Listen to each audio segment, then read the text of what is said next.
पहला सवाल ये करूंगा कि डॉक्टर साहब, बालों के घटने का लेवल या गंजेपन का लेवल में क्या कोई ग्रेडिंग सिस्टम होता है? अगर होता है तो आखिरी लेवल क्या है? अब अनुपम खेर जी की एक बड़ी फेमस उन्होंने एक डायलॉग दिया था कि all men are either bald or future bald. ऐसे नहीं होता, आपने जनरलाइज कर दिया, आपके साथ प्रॉब्लम आ गई बोलो सबके साथ है, ऐसा नहीं। ऋतिक रोशन है, इतनी भयंकर जीन्स है पीछे से आई, बिल्कुल। बंदे ने मेहनत करके पूरा अपना सिस्टम मेंटेन करके वो लगी चीज के पीछे हुआ कि यार मेरे को बचा के रखना है। तो ये नहीं वेट करनी है हमारा ग्रेड 2 चला गया, ग्रेड 1, जहाँ हेयरफॉल दिखाई दे भैया वहां जाग जाओ, चाहे आपकी उम्र 18 साल है, चाहे 22 साल है, चाहे 23 है, चाहे 24। मान लो डॉनर दीदी को हमने ट्राइकोस्कोपी करी, अब ट्राइकोस्कोपी के अंदर नहीं है उसमें दम, फिर भी मैं उठा के लगाया जा रहा हूँ। नमस्कार, मैं डॉक्टर रवि शर्मा। डॉक्टर नवविक्रम से हम लोग लगातार बातें कर रहे हैं हेयर ग्रोथ के बारे में, हेयर ट्रांसप्लांटेशन के बारे में और उनसे जुड़ी हुई भ्रांतियों के बारे में, या जो भी लोगों के नोशन के बारे में। बहुत सारे ऐसे थॉट्स हैं जो लोग अपने मन से बना लेते हैं जिसकी इनके पास ऑथेंटिक इन्फॉर्मेशन नहीं है। ऐसी ही एक और भ्रांति है लोगों में, वो है कि बालों के घटने का जो लेवल है, गंजेपन का जो स्तर है, वो कहाँ तक जा सकता है। इसके बारे में कुछ लोग वेट करते रहते हैं कि एक बाल गिरेंगे, एक हद तक जाएंगे, उसके बाद खत्म ही हो जाएंगे, लेकिन ये एक सही अप्रोच नहीं है। इसके बारे में डॉक्टर नवविक्रम से मैं पहला सवाल ये करूंगा कि डॉक्टर साहब, बालों के घटने का लेवल या गंजेपन का लेवल में क्या कोई ग्रेडिंग सिस्टम होता है? अगर होता है तो आखिरी लेवल क्या है? देखो, सबसे पहले तो अगर हम किसी भी डिजीज की या किसी भी चीज की बात करते हैं इस धरती पे, तो उसमें एक डिफरेंट लेवल्स होते हैं। हर एक चीज का ना एक स्तर होता है। ये गोल्ड मेडल है, ब्रॉन्ज है, सिल्वर है। तो उसी तरीके से बॉल्डनेस की ग्रेडिंग करी गई। ग्रेडिंग मतलब जैसे मैं आपका एग्जांपल लूं जी, तो आप अभी अर्ली 40s में हो, तो ये आपका जो अभी लेवल है, दिस इज ग्रेड 2 है ना, ये वाला ग्रेड 1 और 2 के बीच में आपका जी। अब ये यहाँ तक अगर चला गया, मिडल तक चला गया, तो 3, 4, 5, 6, 7 है ना जी।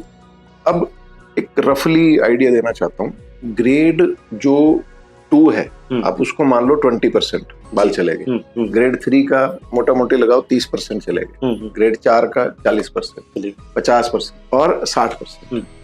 ठीक है, कुदरत ने जो हमारे बाल दिया ना, टोटल 1 लाख बाल होते हैं जन्म पे मोस्टली ह्यूमन बींग्स के, तो जो टॉप ऑफ द हेड है 50% बाल ये कैरी करता है। तो जब हमारी बॉल्डनेस यहाँ से ये लास्ट जो भंवर होता है वहां तक पहुंच जाती है तो ग्रेड 6 होता है।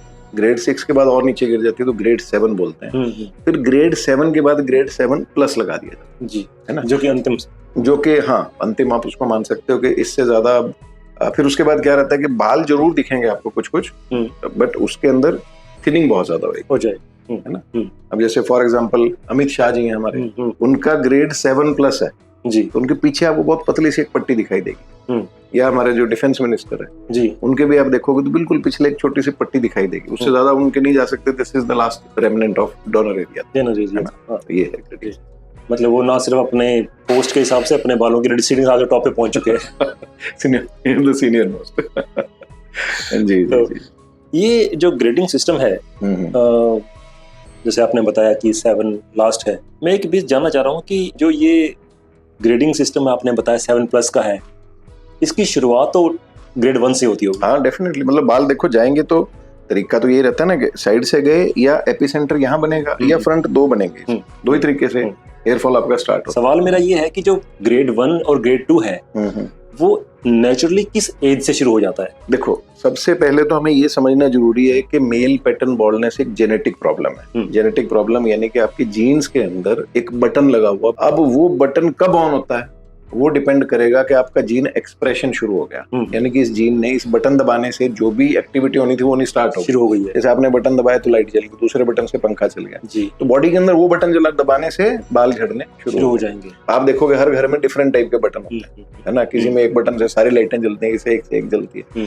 सेम वे ह्यूमन बॉडी के अंदर जीन्स मिलती है पेरेंट्स से। अब ये जीन प्रेजेंट है, ये बटन प्रेजेंट है, ये स्विच ऑन कब होगा, या बहुत सारे केसेस में अब हम स्टडीज में देख रहे हैं कि स्विच ऑफ भी हो जाता है, जेनेटिक वाला भी स्विच ऑफ हो जाता है। तो इसके ऑन और ऑफ का सिस्टम यानी कि जेनेटिक एक्सप्रेशन का सिस्टम डिपेंड करेगा कि पहले तो बटन होना चाहिए कि भी है इस बंदे के अंदर जीन ये है जिससे ये बॉल्डनेस आती है। फिर उसके बाद आजकल का जो समय चल रहा है, अभी जो हम प्रैक्टिस के अंदर देख रहे हैं, अब मान के चलिए 22-23 साल के आसपास हेयरलाइन रिसीडिंग स्टार्ट हो रही है। जो बहुत अच्छे से अपना लाइफस्टाइल मेंटेन करके चल रहे हैं, हेल्दी ईटिंग है, स्लीप के ऊपर पूरा कंट्रोल है, बहुत ज्यादा स्ट्रेस नहीं ले रहे हैं, स्ट्रेस को मैनेज करके चल रहे हैं, उन लोगों का एक्सप्रेशन 26, 27, 28 साल पे आ जाता है ना। तो हर बंदे का एक डिफरेंट लेवल होता है। अच्छा, फिर ये भी डिपेंड करता है कि बटन लगा कितना बड़ा हो, इंटेंसिटी कितनी है ना। ऐसा नहीं है कि हर बंदा जिसको स्ट्रेस होगी जी उसको ये प्रॉब्लम आनी है ना। तो अब आपका ग्रेड 2 है ना, ग्रेड 2 है तो एक इस एज पे जाके आया है, तो दैट मीन्स कि आपका बालों की जो जीन्स है वो बहुत आपकी स्ट्रॉन्ग है, बटन जो है आपको बहुत छोटा सा लगा। जैसे आपने कहा कि ग्रेड 1 और ग्रेड 2 के बारे में तो बहुत हल्का सा डिफरेंस होता है। हम आमतौर पर हम लोग जान ही नहीं पाते कि हम ग्रेड 1 से ग्रेड 2 पे चले गए। पर आप देखते हैं कि क्लिनिक में वो लोग जब पहुंचते हैं तब तक उनका ग्रेड 6+ तक आ चुका होता है। हाँ। तो इतना वेट करके क्यों आते हैं, या उनको समझ नहीं आती कि हम एक ग्रेडिंग का लेवल हम लोग पार कर चुके हैं? पिछले 8-10 साल से ट्राइकोलॉजी में या ओवरऑल मेडिकल फील्ड के अंदर बहुत सारी तरक्की हो रही है। इससे पहले वाले सिनेरियो में ये देखा जाता था कि भैया बाल जा रहे हैं ना तो ये जाएंगे, इसका कुछ नहीं कर सकते। अब अनुपम खेर जी की एक बड़ी फेमस उन्होंने एक डायलॉग दिया था कि all men are either bald or future bald. ऐसे नहीं होता, आपने जनरलाइज कर दिया, आपके साथ प्रॉब्लम आ गई तो बोला सबके साथ आएगी, ऐसा नहीं। ऋतिक रोशन है, इतनी भयंकर जीन्स है पीछे से आई, बस बंदे ने मेहनत करके पूरा अपना सिस्टम मेंटेन करके वो लगा इस चीज के पीछे हुआ कि यार मेरे को ऑब्वियसली बचा के रखना, तो is very sincere about his hair. फिर उनके पास समय भी है, पैसा भी। कहने का मतलब ये कि पुराने समय में आज से 10-15 साल पहले की जो सोच थी वो ये थी कि भैया तेल लगा लो, ये होम्योपैथी ले लो, ये आयुर्वेद ले लो, इससे ठीक हुआ ठीक, नहीं तो जाएंगे।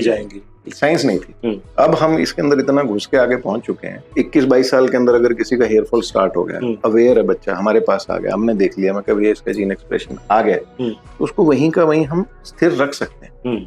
अब बॉल्डनेस का वही बात है, जो लोग ये सोचते हैं जाएंगे, नेगेटिव अप्रोच है, वो फिर ठीक है, वो ग्रेड 5, 6, 7 पे आके फिर अप्रोच करते हैं, तो हम बोलते हैं भैया कुछ नहीं हो सकता। अच्छा, इससे जुड़ा हुआ एक और है कि पोस्ट कोविड सिनेरियो में क्या इस पे कुछ बदलाव आया है? कोविड की जो सेकंड वेव आई थी उसमें आपका खुद को अगर कोविड हो गया तो चलो मेंटल स्ट्रेस आ गई, आपके आसपास रिश्तेदारों को हो गया, भगवान ने करे किसी का कोई सदस्य चला भी गया, लूज कर दिया उन्होंने, कुछ भी इस तरीके से हो गया, तो स्ट्रेस मेंटल और फिजिकल ऑलमोस्ट हर बंदे के आसपास रही है।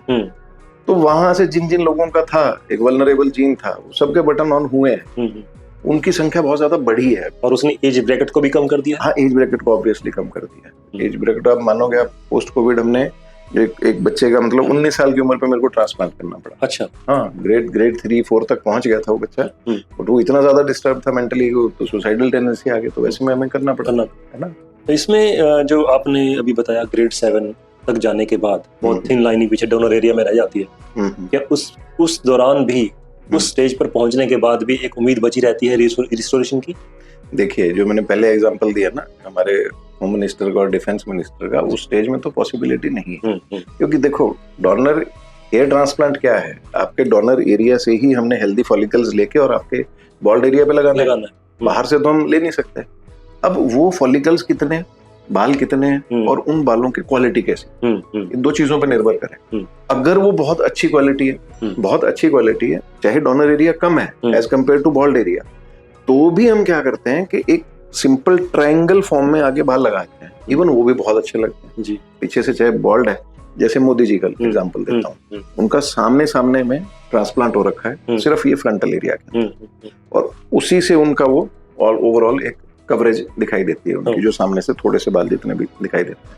तो ये एक ऑप्शन रहती है ग्रेड 7 में, जिनका के डोनर एरिया चाहे वीक है, बट उस वीक डोनर एरिया के अंदर बाल जो है वो स्ट्रॉन्ग, ये एक पॉसिबिलिटी होती है। बट ओवरऑल ही अगर आप दूसरे लोग भी हाँ बाल है ही नहीं और कुछ भी, तो वहां नहीं पॉसिबल होता। तो आप क्या सजेस्ट करते हैं कि किस स्टेज पर, हालांकि आप देखिए मेडिकली तो आप कहेंगे कि आप जिस दिन आप में लगे कि स्टेज 2 पर आ गए हैं, ग्रेड 2 पे आ गए हैं, ग्रेड 3 पे, प्रिवेंशन तभी शुरू करते हैं। लेकिन तो भी मैं यह जानना चाहूंगा कि ग्रेड 6 में आने के बाद इसको रिस्टोरेशन करते वक्त आपके सामने क्या चैलेंज रहता है, और पेशेंट की एक्सपेक्टेशंस क्या रहती हैं, क्या उन दोनों मिल भी पाती हैं? देखिए, मैं बताता हूँ, अब एक्सपेक्टेशन की बात करते हैं ना, तो चाहे कोई भी ग्रेड ऑफ बॉल्डनेस हो, ग्रेड 4 है, वो बंदा भी ग्रेड 1 पे आने की कोशिश करेगा, ग्रेड 6 वाला भी कहेगा जी मेरे को 1 वाला लेवल लाके दो। बट जैसे जैसे बॉल्डनेस का ग्रेड इंक्रीज होता जाता है, हमारे पास वापसी के चांसेस कम हो जाते हैं। अब ग्रेड 6 वाले को ग्रेड 2 तक हम ला सकते हैं, बट वो भी बहुत अच्छा डोनर एरिया और बहुत एक्सेप्शनली डोनर एरिया है। डोनर एरिया बड़ा है, हेड साइज की ऐसी सिमेट्री बनी हुई है कि हमारे पास फॉलिकल्स भी हेल्दी हैं, उनके नंबर्स भी सफिशिएंट हैं। इन दैट केस फिर हम बहुत रेयर केसेस में, मतलब ओवरऑल मैं मान के चलूं तो 5 से 7% केसेस में हम ग्रेड 1 तक, मतलब पूरा उनका कंप्लीट हेयरलाइन जैसी नेचुरल थी वैसी भी रिस्टोर कर सकते हैं। बट जैसे जैसे ग्रेड इंक्रीज होता जाएगा आपकी वापसी की टेंडेंसी कम होती जाएगी। तो it's better to do the things in an early way कि आपका ग्रेड 2 है, 3 है, आपने किया ट्रीटमेंट, उसके बाद आप मेडिसिन के नीचे आ गए, आपने सीरम लगाना स्टार्ट कर दिया, सेल्फ केयर स्टार्ट कर दिया, विटामिन लेवल्स आपने ठीक रख लिए, तो एटलीस्ट ग्रेड ऑफ लेवल आपका आगे इंक्रीज नहीं होगा बॉल्डनेस। कहने का मतलब ग्रेड 4 से ग्रेड 1 पे आना, हाँ, सेटिस्फेक्शन का लेवल अधिक रहेगा, हाँ, बजाय ग्रेड 6 से ग्रेड 4 पे आना। नहीं, इसमें भी फर्क बताता हूँ आपको। अब देखो ग्रेड 4 लेते हैं, यहाँ तक के आपके बाल, ग्रेड 5, चलो 5 के अंदर भी हमें सारा खाली दिखता है, ग्रेड 3 है, ग्रेड 4 है। अब ऐसे लोगों में सेटिस्फेक्शन डिफिकल्ट होती है बिकॉज वो यही डेंसिटी, फिर उनका टेंडेंसी वही रहती है ग्रेड 0 तक लेके आओ जी, हमारा जहां से स्टार्ट हुआ था वहां तक लेके आओ। वहां पे हमें सेटिस्फाई करना थोड़ा सा डिफिकल्ट रहता है जी, यहाँ कम है, यहाँ ज्यादा है, इक्वलिटी नहीं है, समझाना पड़ता है। लेकिन ग्रेड 7, ग्रेड 6 जब बिल्कुल कुछ भी नहीं, दे फील वेरी हैप्पी, कुछ तो हुआ, कुछ तो हुआ, मतलब बहुत परफेक्शन की तरफ नहीं जा रहे होते मोस्ट ऑफ द पीपल, क्योंकि उनको पता होता है या मल्टीपल कंसल्टेशन से उनको बता दिया गया होता है लोगों ने कि भैया आपका कुछ नहीं हो सकता। उन केसेस में कुछ भी मिल जाए उनको तो दे फील हैप्पी, एटलीस्ट एक फोटोजेनिक इमेज बन जाती है, फोटोजेनिक इमेज बन जाती है, आपकी फोटोज ठीक आने लग जाती हैं, प्रेजेंटेबल हो जाते हो आप, यारों दोस्तों में ज्यादा हास्य के पात्र नहीं बनते, तो वो सारी चीजें। ये कह लीजिए कि आपकी एज जो आपने 30 साल से उसको कम, एटलीस्ट आपने 10 साल कम कर दिया या 20 साल कम कर दिया। ग्रेड 1 जैसे आपने बताया 20-21 साल है, तो ग्रेड 3 तक भी ले आएंगे तो आप 27 से 28 तक तो कम कर ही देते हैं। इतना फर्क पड़ जाता है, डेफिनेटली। तो इसमें मोर और लेस यही है कि आपको ग्रेड 2 या ग्रेड 3 में आने से पहले एटलीस्ट प्रिवेंशन शुरू कर देनी चाहिए, ताकि कभी जब आपको जरूरत पड़े आपका डोनर एरिया बचा रहे। यस। अब इसमें एक और पॉइंट आता है कि जैसे ही हेयरफॉल पता लगे, जैसे मेरे क्लाइंट्स आते हैं, ट्रांसप्लांट कराया किसी ने, अब मेरी कह लो एक आदत कह लो, या मेरे को थोड़ा सा रहता है कि यार मैं कुछ बता सकूं, कुछ कर सकूं इनके लिए, तो बेहतर रहेगा। तो अगर पेरेंट्स दोनों आए, मदर भी है, फादर भी, और मैं देख रहा हूँ कि दोनों के अंदर कुछ बालों को लेके समस्या है, तो मैं उनसे कैटेगोरिकली पूछूंगा भाई बच्चों की सिचुएशन बताओ कैसे है आपकी। बिल्कुल। अगर बच्चों में हेयर फॉल की कोई टेंडेंसी है किसी भी तरीके से, तो उसको नेक्स्ट टाइम आप लेते हैं। तो ये नहीं वेट करनी है हमारा ग्रेड 2 चला गया, ग्रेड 1, जहाँ हेयर फॉल दिखाई दे भैया वहां जा जाओ, चाहे आपकी उम्र 18 साल है, चाहे 22 साल है, चाहे 23 है, चाहे 24। जैसे ही आप वहाँ पे ट्रीटमेंट स्टार्ट कर लोगे अपना, 99% केसेस के अंदर हम उसको स्टेबलाइज कर सकते हैं लंबे समय के लिए। जीन को तो देखो बटन तो नहीं निकल सकते, हाँ, बटन को हाँ थोड़ी देर के लिए हम स्विच ऑफ कर सकते हैं, या वो स्विच ऑन है, उसका जो साइड इफेक्ट्स आ रहे हैं उसको हम काउंटर करके बालों को किसी न किसी तरीके से रीग्रोथ में रख सकते हैं। This is the possibility. ये ग्रेड 7 जो बाल्डनेस आपने बताई, इसके बारे में एक बड़ी कॉमन सी बात है कि पहले तो लोग आजकल इंटरनेट से सारी इन्फॉर्मेशन लेके आते हैं, लेकिन वो जो जानकारी होती है वो शायद ऑथेंटिक नहीं होती, या एक सर्जन के एंगल से सही नहीं होती। तो आप पेशेंट को क्या सजेस्ट करेंगे, आप जब इसके बारे में सोचें, ट्रांसप्लांटेशन के बारे में सोचें, सर्जन से जाके आप क्या सवाल करें, क्या क्रॉस क्वेश्चनिंग करें ताकि गलतफहमियां दूर हो, नंबर 1। नंबर 2, जो एक ऑथेंटिक और एथिकल प्रैक्टिस मार्केट में प्रिवेल कर सके। हाँ, देखो अभी क्या होता है कि एक जनरल टेंडेंसी बन गई है हेयर ट्रांसप्लांट को, क्योंकि इमरजेंसी सर्जरी नहीं, तो चॉइस होती है, आपके पास समय होता है, आपने करानी है नहीं करानी आपकी इच्छा है, आपके पास टाइम होता है, तो आप क्या करते हो, इंटरनेट पे गए, आपने गूगल से एक लिस्ट बनाई, फोन नंबर्स लिए, व्हाट्सएप में डाले, ग्रुप बनाया, उठा के एक मैसेज शूट कर दिया सबको। 10-15 क्लिनिक्स आपने सर्च करी, शॉर्टलिस्ट करी, रिव्यू वगैरह देखे, तो एक अपनी फोटोग्राफ भेज दिया। अब वो नी जर्क रिफ्लेक्स होता है कि जी हाँ जी आपका इतने पैसे लगेंगे, इतने ग्राफ्ट्स लगेंगे, इतना टाइम लगेगा, भला भला हमारी गारंटी है, ऐसे करके चल वहीं पे ही सारा निपटाया था मामला। अब यहाँ थोड़ा सा ये समझना जरूरी है कि आपका डोनर, आपको पता है कि ऊपर बॉल्डनेस है, डोनर एरिया में कितनी जान है, फोटो से थोड़ा पता लग जाएगा। आपको क्लिनिक में जाना पड़ेगा, डॉक्टर से मिलना पड़ेगा, और मैं कैसे बता दूं, मैं ग्रेड 6-7 वाले के पेशेंट्स को, इवन चाहे यूएसए से आ रहे हैं, मैं हाथ जोड़ के रिक्वेस्ट करता हूँ, भैया हो सकता है आप यहाँ तक आ जाओ और हम आपका केस ना टेकअप कर सकें। मान लो डोनर एरिया को हमने ट्राइकोस्कोपी करी, अब ट्राइकोस्कोपी के अंदर नहीं है उसमें दम, फिर भी मैं उठा के लगाया जा रहा हूँ, उसका क्या लॉजिक है?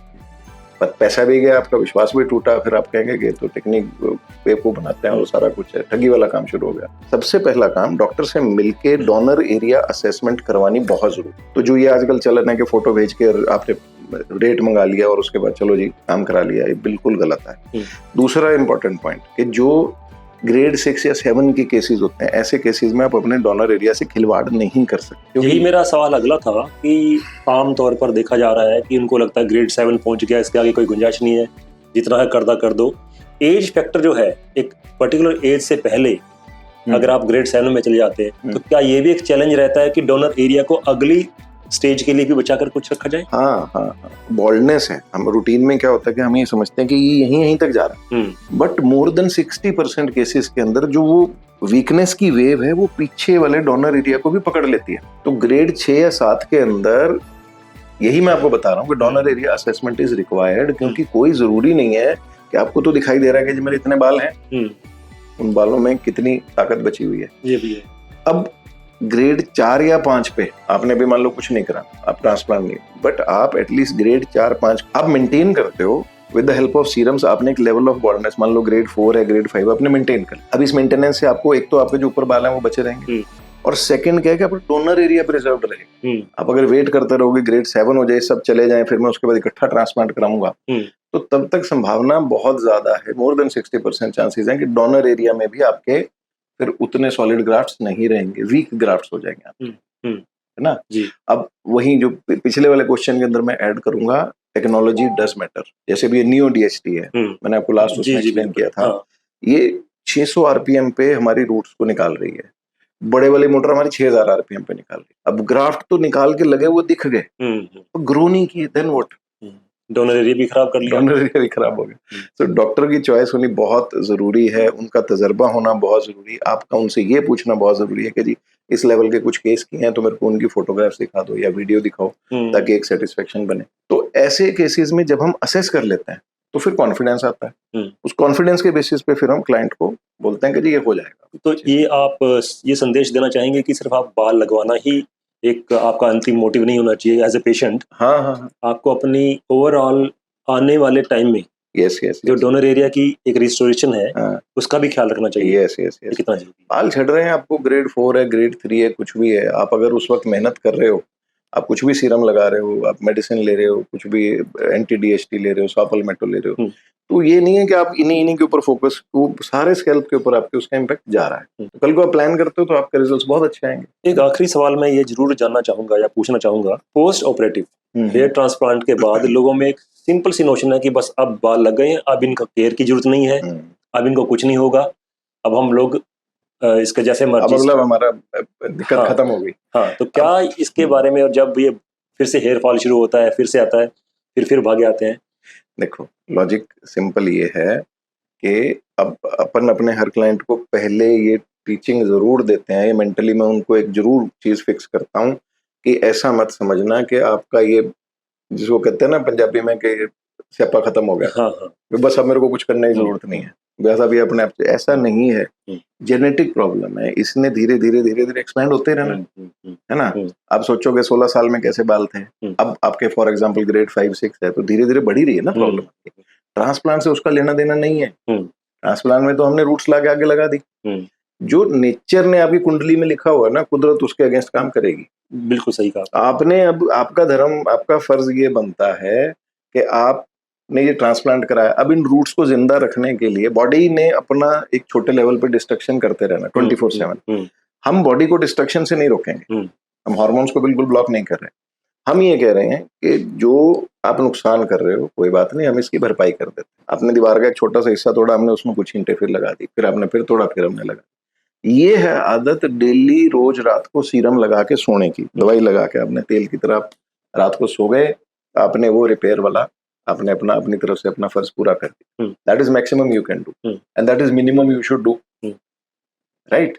तो ये बहुत जरूरी है।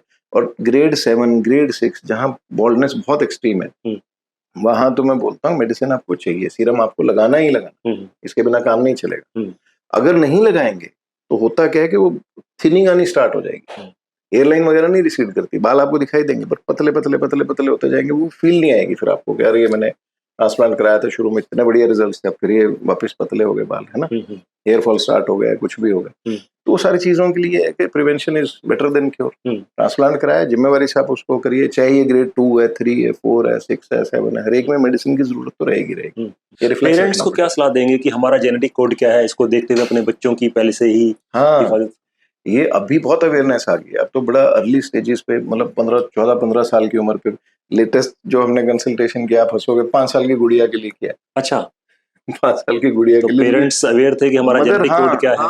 Mother was worried and she was intelligent. Online consultation हुई, यूपी में किसी जगह से थे, बट शी वाज इंटेलिजेंट। उनको मैं कहता कि मेरी मदर के भी बाल कमजोर हैं, मेरे भी कमजोर हैं, और मैं 5 साल पे देख रहा हूँ मेरी गुड़िया की भी मेरे को वीकनेस लग रही है। चलो, उनको मैंने कहा अवेयर होना बहुत अच्छी बात है, बस इस बच्चे के अंदर सिर्फ विटामिन की कमी मिलेगी, आप चेक कराओ, ठीक हो जाएगा, इसको ट्रीटमेंट नहीं देना अपने को, है ना। तो जो एक्चुअल असेसमेंट है 16-17 साल के आसपास, प्यूबर्टी के आसपास, जब फाइनल हार्मोन्स बॉडी के अंदर फिक्स हो जाते हैं, फाइनल चेंजेस आ जाते हैं, मेल वाले हार्मोन अलग हो जाते हैं, फीमेल वाले अलग हो जाते हैं, उसके बाद हेयर फॉल का क्या सिनेरियो रहता है। कई बच्चों में, कई फीमेल्स के अंदर, उनके अंदर पीसीओडी की प्रॉब्लम स्टार्ट हो जाती है ना।